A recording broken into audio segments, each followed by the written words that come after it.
John is occupied, so I'll be running the training.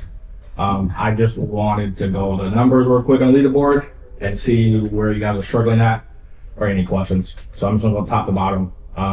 For Kyla, you're at 8.4 for the week with 5 apps with 0 appointments, 0 dials, and 0 presentations. Fire. I've never done that in my life, but what do you feel like you're struggling with this week or going on for you, Kyla? I think what I'm still trying to work on is tying things down and just trying to get my show rate up, because when I sit down with someone, I don't have a lot of problem actually closing them. It's just them actually showing up to the appointment. So I'm still working on tie downs.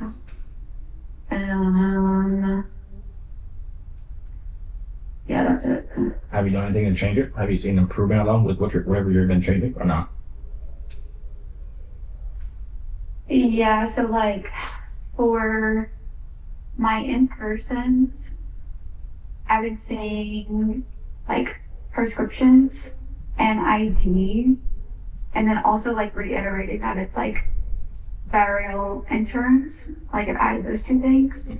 And then I've also tried to incorporate like 2 to 3 tie downs as well. Like, cause like usually I would just confirm like if there's an apartment or not, and then like, you know, the whole thing. So I've been trying to do like 2 to 3 tie downs per person, and that's been helping because like when they are there, they at least know what I'm there for. My other problem is just like, cause I got over the problem of not even knowing what the fuck I'm there for. So that I feel like has been progress. The other part is just like making sure that I'm actually there. So it's either book more appointments to offset the amount of people that are not there, or try to tie it down harder to make sure they are there. Or both. Have you seen an improvement yet or not with what you've been doing? Like, has it improved so far with the extra tie down? Yeah, no, that's what I was saying is with adding in the stuff around saying that it's actually for like insurance, because I used to be kind of terrified to even explain what it was because I was afraid that they would just like hang up on me or not book it. So I've been saying insurance, saying burial, and doing the thing of like the prescriptions and the ID. And I feel like that has definitely helped with it. Them at least knowing what I'm there for, which is like, I guess, like it's very helpful in the sense of like sitting down with them. They at least know what we're doing. So that's been good. You got any questions so far? Anything you want to go over? Can be for anything. Don't be just for tying down. Anything?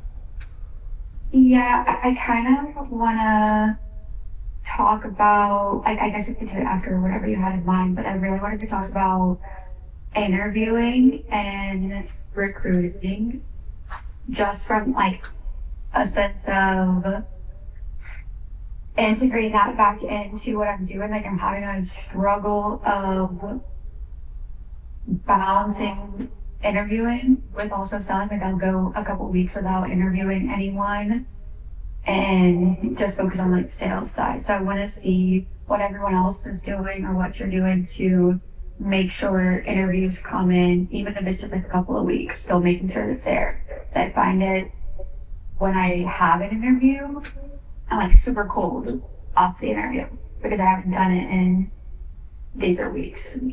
Yeah, so if I was you, until you're open 7 days a week, we can talk about recruiting. Right now, if you're not open every day, it's hard to talk about anything for recruiting. For you, plus I would be looking to write at least 40K.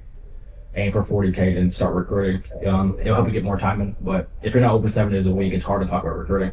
And that's why you're cold. So if I was you, I would just start, like a short answer would be start doing it during your drive time. If somebody, if you do the job form thing that has a phone number, you can just call them when you're driving. Instead of booking an appointment, you can just call them. You have to pick up the phone, let them know that you're always behind because you're running appointments. That's a good way to do it, and you can always book it. I mean, if you can book 1 or 2 a day, you won't be cold. It's not a lot, but I mean, for you, just finding time. I mean, early appointments, late evening appointments, 10 o'clock appointments, and you can slim up like Sundays. But you're gonna have to be like open 7 days a week, start talking about recruiting interviews and all that kind of stuff. Yeah. So for you, I'll do what you were doing originally because you were getting some in. I don't know why you would stop that. It was working. So I would put that back up.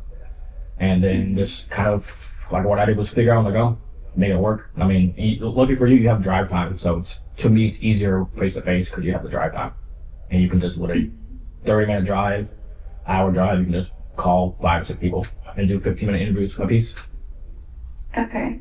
And then for the thing we talked about a couple weeks ago about my leads, like having the like quantity that I have. So like for backstory for everyone else, I have like 1,000 leads that I have probably dialed like 4 times each. So that's terrible. So we're working on each trying to dial them more, like basically blowing up their phones. I guess, what is your recommendation for like a mix of new and aged leads when I'm dialing? Like of your inventory you already have left over on top of your new leads? Yeah, because for this past week, like I was just trying to like squeeze as much as possible, and it makes it really hard to like get the full 40 appointments that I need. So for me, I would just I always start with the age leads first, like my old inventory first, to get a little rust off, especially like that. Yeah, I warm up with them. I just mix them in everywhere. So I'll mix them in the morning before I like start the new leads. I'll mix them in like in the afternoon when it's downtime, like 12 or 1 o'clock, where it's really slower. And then I like to mix them in like 3 times a day. So I'll mix them back in like 5 or 6 p.m. during the prime time hours. And then you still have it dialed. Yourself. No, because they're already killed. Well, you dial them 4 times, they're not killed. But when I dial them, I know they're killed. Because I dialed them more than 4. Well, no, I'm saying. Yeah, but like.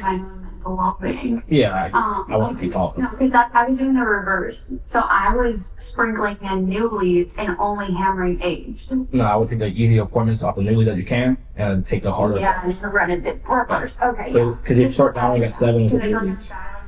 All day fucking. Yeah, so like 7 to 8 for an hour dial them. Like, and I wouldn't batch it up.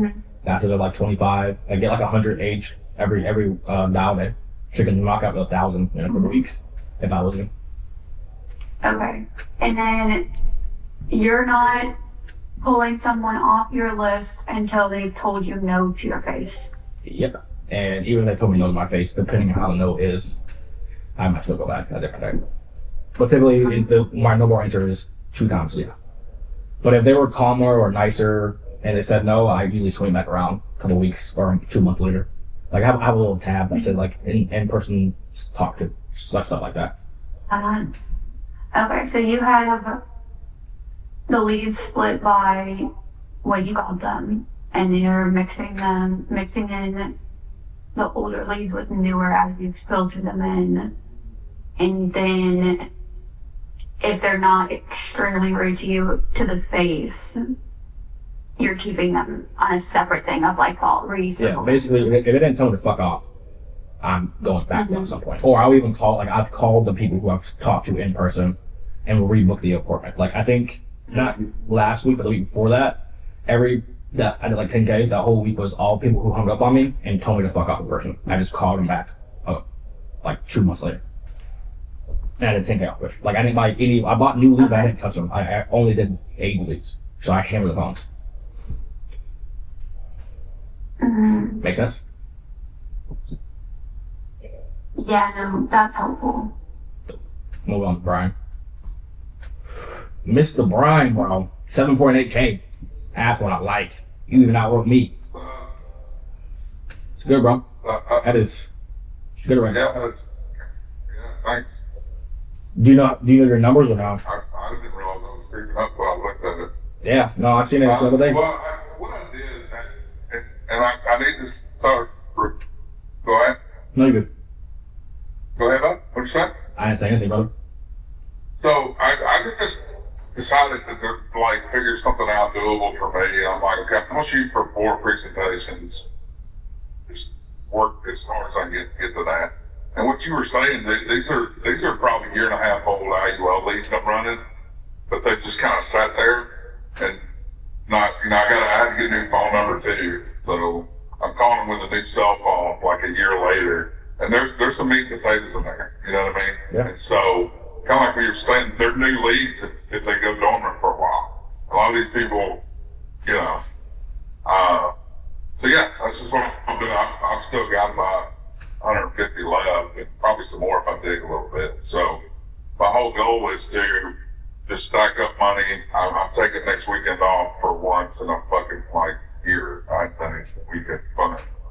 But the next Monday, I should have enough to drop at least, at worst case, $2,000 on some fresh ones, and then work these other ones in.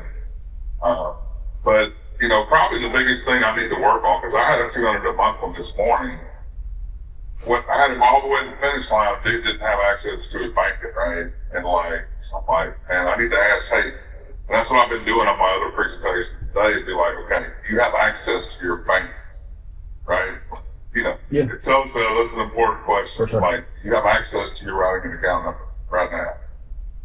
So that's just what I'm doing, man. I'm having fun. It's flowing down and helping people, The 7.8K was Like I all said of in age. chat, What's that? I was saying the 7.8K was all of them age leads. Like you bought 0 leads and all old inventory. Oh yeah, yeah. This is all IUL old stuff, dude. Sorry. And I think I've got some other ones. These are all lead center old IUL leads. So I mean, it's just another swing. Just gotta get better, put out and help people. Yeah, it's not bad at all. What we've been trying to do. Yeah. The only thing, like you were saying though, I would just set the expectations in the beginning. Like when I do telesales, even though I do face-to-face mainly, I like to do it where it's like, after I build some value, I'll set it like, hey, going forward, eventually we will need your banking and routing information. Will you have access to that, basically? And then I'm like, I don't need it right now. And then when I'm doing the financial inventory part, I'll bring it up again, like, hey, who do you bank with? Bank of America, cool. I know the routing number. We will need their account number. So on the application, about 10 more minutes, we will need that. Yeah. Can you grab it now so you have it ready, or you do it now, or you have to find it? And so therefore, before you get to the application, you waste a whole 30 minutes or an hour, however long it takes you. Yeah, and see, that's where I wasted all this deal with this guy this morning. And you can tell him telesales when they get off the phone. They're gone. Yeah. Yeah. So, I mean, and again, like, I had his social and everything. I set that up, but, one of the things I need to remember to do is kind of how Drake Javanni does. I've never heard of him. He's writing like over 100 a month. But you kind of pre-vet them at first if they'll talk to you. Okay, hey, you got felony. I'm just speaking in the IUL now. You have felonies, driver's license good, what's your height and weight, just a quick health screen stuff. But that's the thing, I wrote it down after that happened. I'm like, okay, you have access to your banking information right now. And like, okay. So if not, we'll schedule something.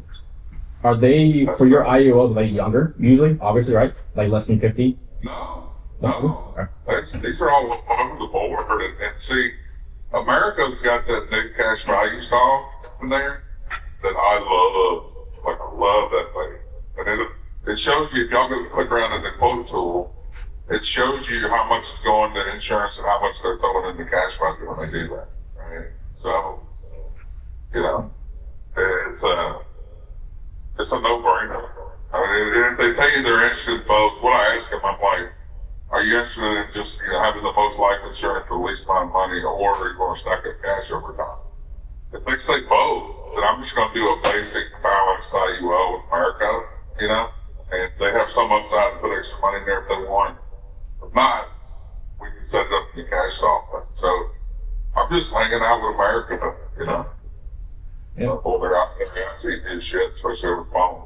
Yeah, I don't know how it works on telesales too with it, but I still do it. Like, I'll help them create a login, or I even have them call the bank and ask them, or like something like that, try to find it somewhere. Even bank statements. See, that's what we're doing. Yeah, that's what we're doing is today. Like, he was going to call them. Well, these older people, like, he was like, I was like, dude, let's call the bank. He's like, cool. And he hung up. And he hung up trying to call the bank. And I never got back on the phone. I called him a couple times. I'll try tonight. But yeah, that's something I'm going to start asking before I go all the way down the road. Save myself time, set up the work. And that would be a good follow up too. You can tell them, hey, when you find it, let me know. I'll call you in a couple days, and they have a follow up appointment. Right, and that's kind of how I left this stuff. I mean, he's approved and everything. So, Yeah. I might catch him after work if I have it. Yeah. You have any other questions, or you go? No, man, just I was glad to be kind of back at the game a little bit. Get it done. Yeah, 7.8K. Yeah. I don't know if Max is in here. I can't see the people in here right now. Max, are you in here, bro? I want to be Kylo. Feel like Kylo when I grow up. You know, good. Thank y'all. Yeah, that's good stuff, bro. Who's next? For me, low week for me. Zach, you in here, bro? I can't see the people. I don't, no clue. Yeah, I'm in here. 4.8K, I bro. don't really have It's good. any questions currently. None.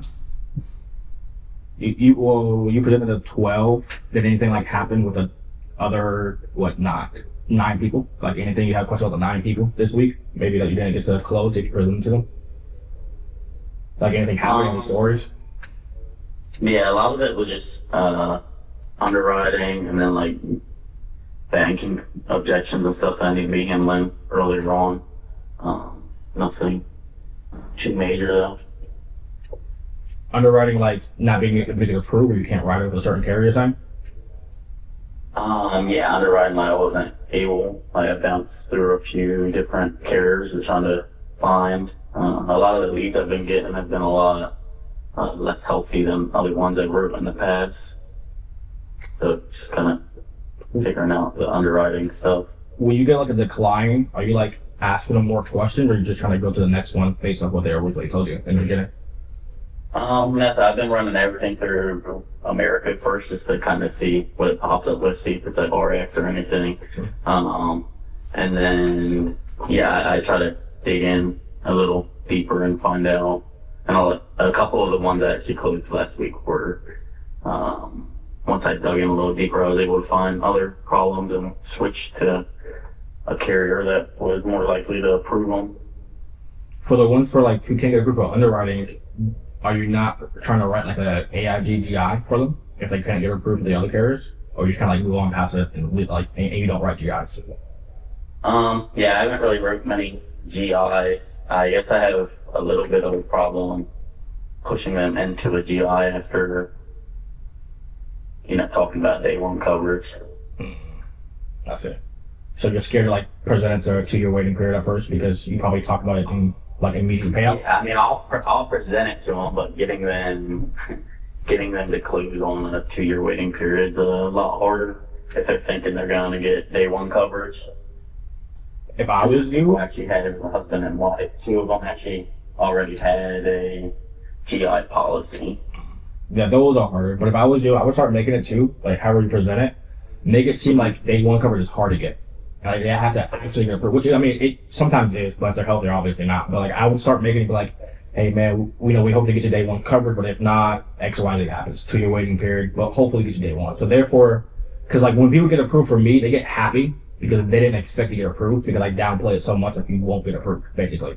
Like if somebody told me they had diabetes and nothing else, I'm like, ooh, diabetes? I'll see what carriers take that, but I don't know. Diabetes at age 70, carriers don't like that. And I make it seem like it's so negative in a way to where like they want to get approved and they're like happy when they get approved versus like they think they're going to get approved, if that makes sense. I will do that so that way it's a little bit more easier when you present GI, so it doesn't feel as bad. Because I don't like presenting GIs either when I talk about day one coverage. But also sometimes the way you present it matters too, like how you talk about it. Because like I, in a sense, blame it on the insurance carriers, but I also blame it on them. Like because of your health, like not because they're like I don't blame it fully on them, but like because of your health, all these carriers don't want to cover you day one. They want to see you live for 2 years. Then I'm like, and then usually they say no to this, but I'm like, do you see any reason why you may die in the next 2 years from natural health issues? I know we can't say our faith or whatever, but do you see any reason why you will die in the next 2 years? They usually say no for health. And I'm like, okay, so you're not going to die in the next 2 years, you don't think, well, the way this program works is X, Y, Z. And I asked that first before I bring it to 2-year waiting period. So therefore, if they say, well, what if I die in the first 2 years? I already beat that because they told me that they don't think they're dying. Plus, at that point, bro, the waiting period doesn't start immediately. So, like, I push the waiting period. Like, hey, you don't have a choice. Like, if they have no insurance, like, you don't have a choice. You have to get it started now. Because if you wait another year, by the time you're 67, it still won't pay out. But if you get it now, it'll pay out by the time you're 67. It's like stuff like that helps too. Gotcha. Cool. I appreciate that. Yeah. Anything else you can? No, I'm good. I appreciate it. Mr. Ramey, you in here, bro? I was saying, you said that you having like health issues for people. Is that for the term people too, or is that for like final expense or something? Well, it's more people who are a little bit older, maybe. Like not as much issue with people who are obviously like in their 20s, but the least I'm getting, they could be really any age. So, just like I said, different stuff that I haven't heard before, didn't know exactly, how it works. But the leads I'm getting, it could be anyone from like, 20 to 70. So it's kind of all over the place. I see. What I like to do, if you could, I don't know how much like your lead spin is, but like, I would mix in like those leads or like term leads only or whatever you do, and then mix in like final expense leads too, because you're not wrong how it's going to be the people who work and stuff. So you're going to like go either early in the mornings or late in the evenings, and then you can mix in final expense for those middays since they're retired and they have nothing to do basically all day. So if you could do that to avoid the morning and late stuff you're talking about, I would do that too, for you. And then for the health-wise stuff, bro, I would just start studying underwriting in your free time, like honestly, and then learn it. I mean, if it's a complicated case, bro, I would reach out in the main Discord for help. Like, just put it in there if it's complicated. Don't ask no easy, simple question. But if it's complicated and it's like a whole bunch of meds, etc., ask for help. But also, bro, if they want a term and they used to have cancer 2 years ago, stuff like that, I wouldn't even worry about it. I would just take the term out of their mouth. And I would also like divert your people. So like, depending on how, cause I know sometimes I'm gonna lie about how you do it. Even if they're 60 or 70, like I would make your niche, like if they're 60 plus, I'm pitching final expense. If they're 55 and below, I'm only, or 60 or 50 below, I'm only doing term. Like I would find out where you're good on that part and separate it. So therefore you don't have to also run into like unhealthy 70-year-olds trying to get term and trying to break down term insurance with them. And so like you automatically sell final expense in a way to them, whole life to them. That was you. That's what I would do.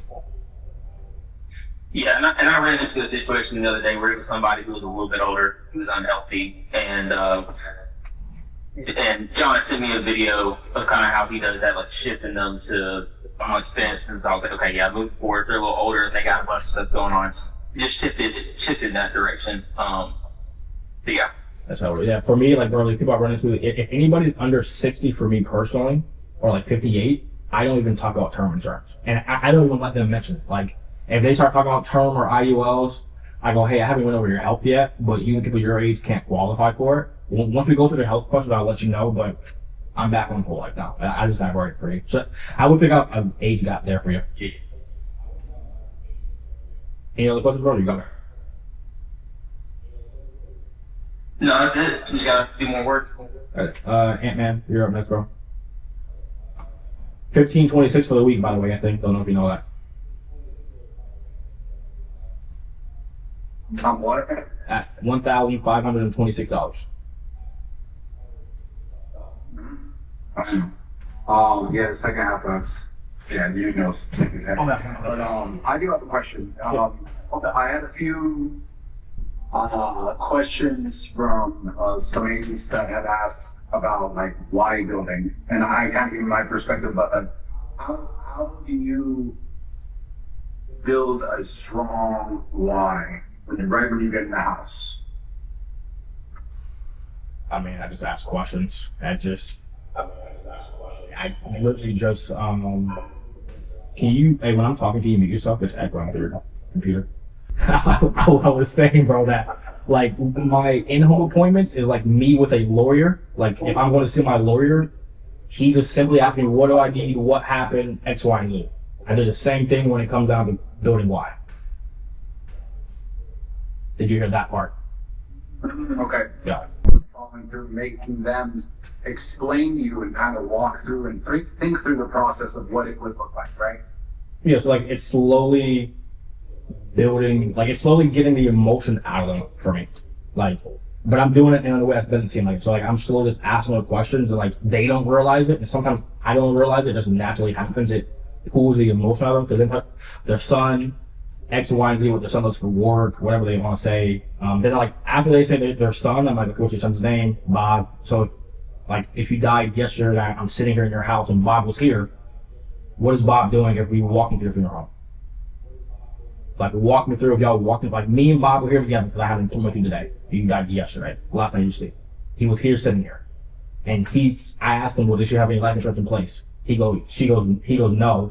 I go, so we go walk in the funeral home right now. What are you guys doing? Like, what is he doing?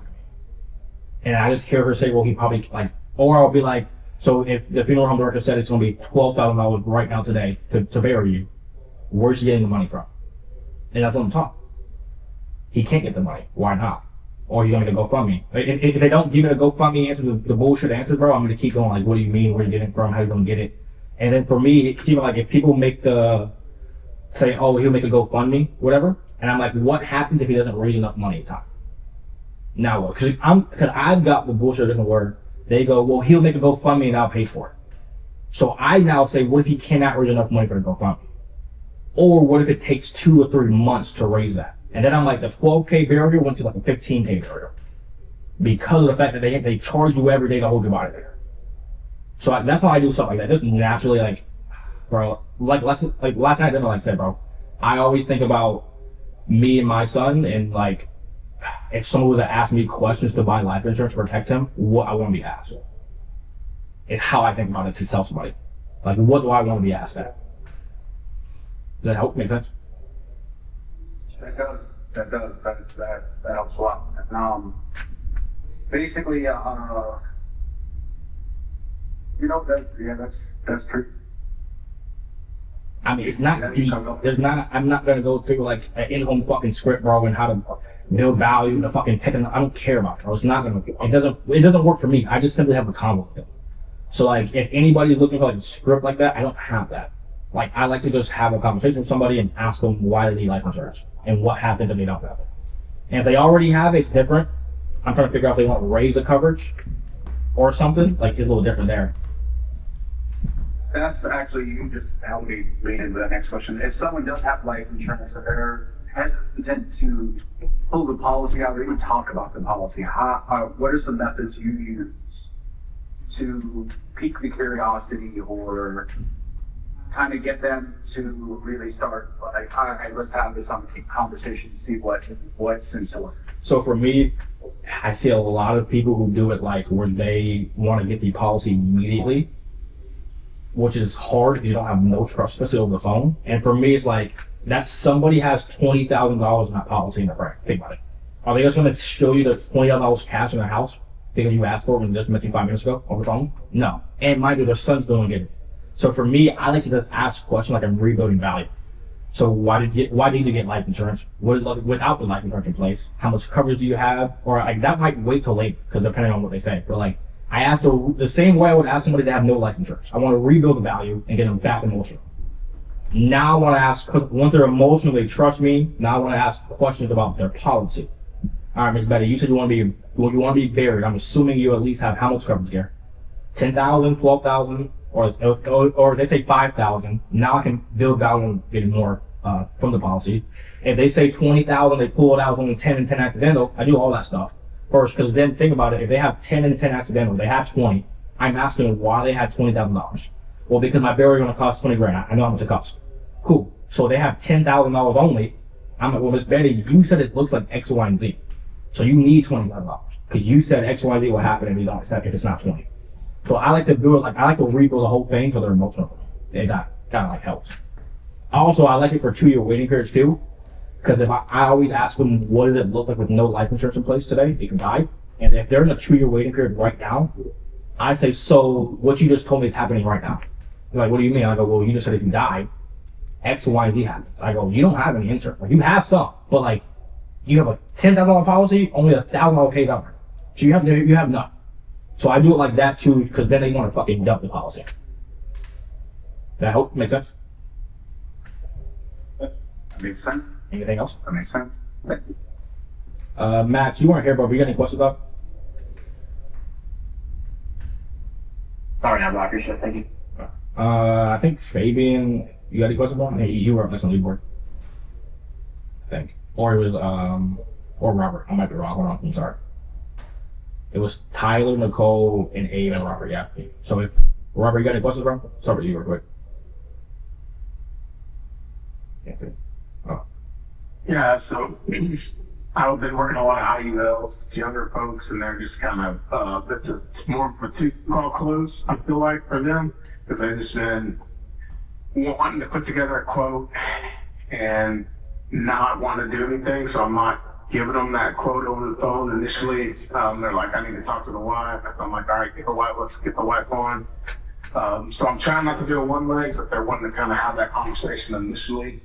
Would you just not even have that conversation initially and just reschedule it for both people to be there? Yeah, at that point you're wasting your time. Like, I don't know if you're married, but like, yeah, it's like, Yeah.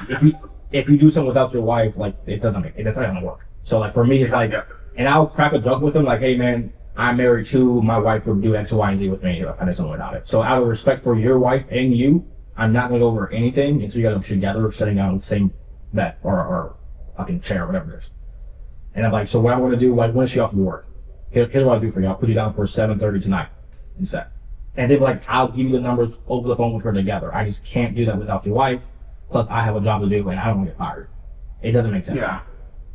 And, like, Gotcha. And I just started with the new final expense vendor. Mhm. So I'm trying to get that kind of sprinkled in right now so I can get some kind of day-to-day sales. That's kind of good. boosted up. I'm working through these IULs. yeah, I've always liked, like John says too, bro. I like multiple lead vendors with multiple different lead types. More protection, IULs, final expense, it's all. I like it all because you have different time frames. Like, I schedule like my more protection in the mornings and late evenings and my final expense in the middle. Same thing for IULs. I do all of that. Because it works better for me. Great. Yeah, that's what I've been trying to do. Like, final expense first thing in the day, and then hit them again after nap time, and then morning I do mortgage and IULs, and then that 3 to 7 I do IULs right, in the evening. That's smart. Anything else, bro? You good? Other than that, I'm good. I mean, I'm going to start building. I got a couple interviews I've done, so I'll definitely hit you up if I got any questions on that. Sure. So. Fabian, you got anything, bro? Hey, Joe. No, so everything's all set up. I'm going through phone calls as far as my previous clients from when I was in the previous company. Mhm. I had actually a client who passed away on Friday. So now I'm going through pretty much all the people that I sold to in the years back and just calling them. But I wanted to ask you, so as far as like when you first got started, what leads were the ones that you kind of like gravitated to or like got to get, as far as like To help you with production, you're saying? what leads would you recommend? Yeah, to let's say $2-3 grand as far as to invest in leads. Yeah, I mean, Which would you? you're gonna hate my answer because to me, a lead is a lead is a lead. I've never cared about a lead. Like when I first started, I worked like 4-year-olds working about leads. Like that's why I got passed out to, and I made 20 grand off of it. So for me, when I first started, I've never cared for a lead. For you, it's the same thing, bro. Multiple lead vendors, multiple lead types. If I was you, more protection, IULs, and final expense, or pick 2 of them. If you feel it's gonna be too heavy for you right now, I would pick one niche that you like, that you don't mind selling, and focus on that. So if you know how to do final expense, I know you sold somewhere. I think that. Yeah, I remember where. I don't know what you sold there, but I remember where you worked. So whatever you sold there, if you can sell it here still, like if it's IUL or terms, maybe focus on that. Just to get some money coming in, and then start slowly focusing on final expense to start learning that. So therefore, your income won't slow down only doing final expense. You at least can sell something you know how to sell. If I was so like I like multiple lead types. Like I like age lead with new leads. Like I do it to this day. Like I'll still work a 2-year-old lead. I don't care. So like if you said like $2 grand, you said? Yeah. For the month or for the week? For the week. And the next week, same $2 grand again? Let's say about 1,500. Yeah. Okay. And then, but every week now it'll be 1,500 consistently, or are you going to keep changing? About 1,000 to 1,500. Okay, so I would pick like a number, but like I would do it. So that's good. I would just expect to, even if you put $2,000 up front, just know next week you have to invest the same $1,500 again. But for you, if you're doing 2,000, I mean, depending on how you sold in the past or what you sold in the past or how good you were, I don't know. So if you know you can kill it, I would do like age leads mixed in to have enough. If you can't kill it, you're not where you want the best, so you don't blow all the brand new leads. So you have some age lead or age final expense lead, especially if you don't have sell final expense. Whatever it is, I would do it like that. And then I would do some brand new leads to take some cherry on top. I like the both combos for me. So if I was you, I would do the combo of both. Okay. It gives you enough inventory, enough practice to fuck up shit and still make money, and then you get the cherry on top, which are easy sells. Okay. But yeah, if I was you too, bro, I wouldn't worry about the lead type or how fresh it is or how good it is. If you can put that in your brain now to not care, bro, I'm telling you, in like 2 years it'll help you so much more because you just don't care. It helps a lot. Okay. Cool. Abraham, bro, you got anything? I don't know if you're on there. Oh, you are on there. You got anything, bro? No. Okay. Nothing, Ed? You sure? 9:20 for the week, brother. Nothing? Well, I didn't really, Work? Okay. You good? well, nah, the only question I would have had was the second part of Anthony, the people who already have policies and kind of working off of that situation.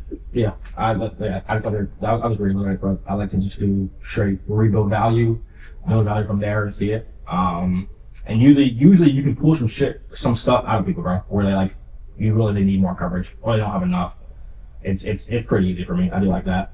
I mean, I guess it's something. I'll ask you like a specific, which is kind of the same thing, but just to get more specific, because I have had this, doesn't happen all the time, but often enough. But where they already have a policy and they don't necessarily want more coverage. Like they're like, well, I don't need any more coverage, but obviously they have a policy that's 2, 3, 5 years old, whatever, and the request came in. That's why I'm there. We booked the appointment. So I guess where would you go from there? Yeah, I mean, in my brain, the way I'm crazy in the head and I trick myself is like, I'm here for a reason. They booked the appointment. They can't say they have enough coverage. So for me, it's trying to dig questions that can find something. Like, I just ask so many fucking questions, bro, that I accidentally find a reason. So I'll keep fucking asking.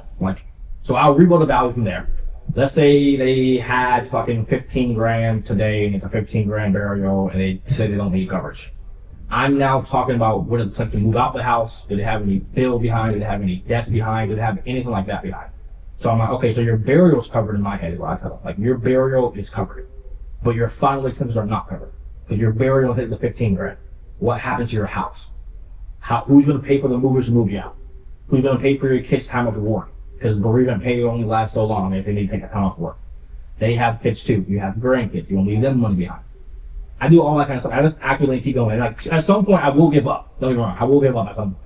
But I'll go for like a good, bro, I'll ask a lot of questions. I'll ask like all levels just to see something and see if I can get anything out of them to like help you. Like, at all. So like, yo, Ant, mute. So like, I will just keep going with stupid questions, bro. Just see if you can dig anything out by accident. Cause like, if they give you one little piece of fucking something you can take, bro, you can run with it. You know that. So like, if you can find something, like, I've always liked the whole like, being like buried here or out of state. I like that thing to raise the coverage. I also like the whole like, who's moving out, even though they rent, someone has to pay for the movers. It's more time off work for your kids. Why don't you want to leave money behind for your kids? Is a question I ask. Like, is there any reason why you don't want to leave your kids extra money? Because 15 grand today may not be 15 grand in 10 more years if you live. And the burials, and then like, I don't know if you have it, bro. You have the, there's a burial cost, inflation sheet. I don't know if you have it.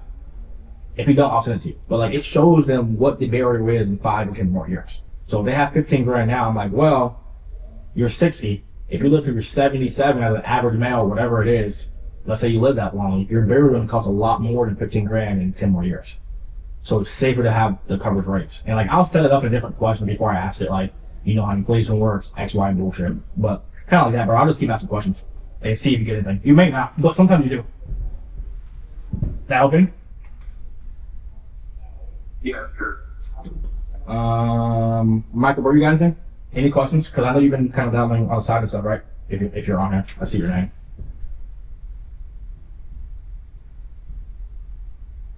No. Okay. Cool. I know Tiger has a question or two. Go ahead, bro. Alright, bro. So like when I'm diving, right, and the person says something like, "Oh yeah, I'm already covered," and they try to talk over me and everything. Like, how do I steer the conversation back into my favor? That's exactly why I'm calling you. That's what I said. That's exactly why I'm calling you. That's how I would be every introduction in the beginning. Okay. Like I would be. That's exactly why I'm calling you.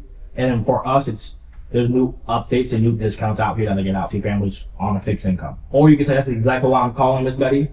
Are you on a fixed income? Because final expense? Yes. All right. Perfect. I'm just getting the new updates and discounts back out to you. I'll be there tomorrow or later, whatever it is. So I always like to just beat every different in the beginning. So therefore, you're like, I don't want you to have personally like fucking 6 different scripts to be objections. It's gonna be way too hard. So for you, your objections are always that's exactly why I'm calling you. And then just be like, are you on a fixed income? So like I like to agree, answer, ask. Agree with them. I'm aware you have insurance in place. Answer their stuff. Well, that's exactly why I'm calling. Ask them a question.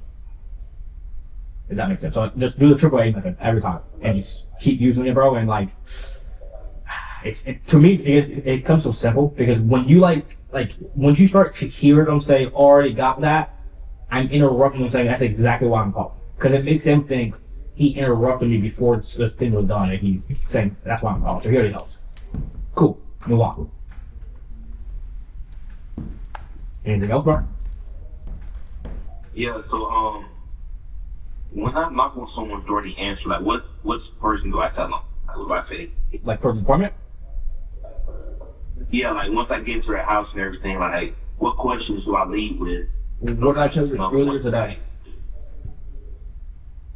What? What did I tell you earlier today? You asked me, what do I say when I walk in the house? What did I tell you? Oh, I guess you need insurance. Yeah. Okay. It's insurance. If you want to use it differently, don't like that. Hey, I'm here for the final. Hey, that's the point like I called you for. You want to sit down at the table? Yeah. Go. Hey, do you have any insurance in place or not? I'm simple with it. Or you can do the good old fashioned like I usually do it. Hey, Miss Betty, 1 of 2 reasons that people fill this form out, they already have insurance in place, or they don't have any insurance in place. Which one is it for you? I don't have any. I have some. No. Now that leads to the paths. So like I like to always pick, bro, for me, 2 paths. Like where I can get an answer and always reply to it. So they don't have any and they have some or 2 replies. You 2 fucking direct rows. Now you always want to have an answer for those 2 rows. That's how I go, bro. Which for you, you're brand fucking new, bro. You're not ready to go. But like I like to ask it. They have coverage. If you remember what I just told you, I ask them the same question I would ask anybody of why they want insurance. Like why they like, hey, somebody has coverage for you because you're brand new. Ask them why they got the insurance, basically. Let them tell you. And then go from there. And bro, if you get stuck, you can call us, we'll help you. What else you got? Okay. Now that's all I got right now. I appreciate it. Aunt, does Alexis have anything in there to ask or no?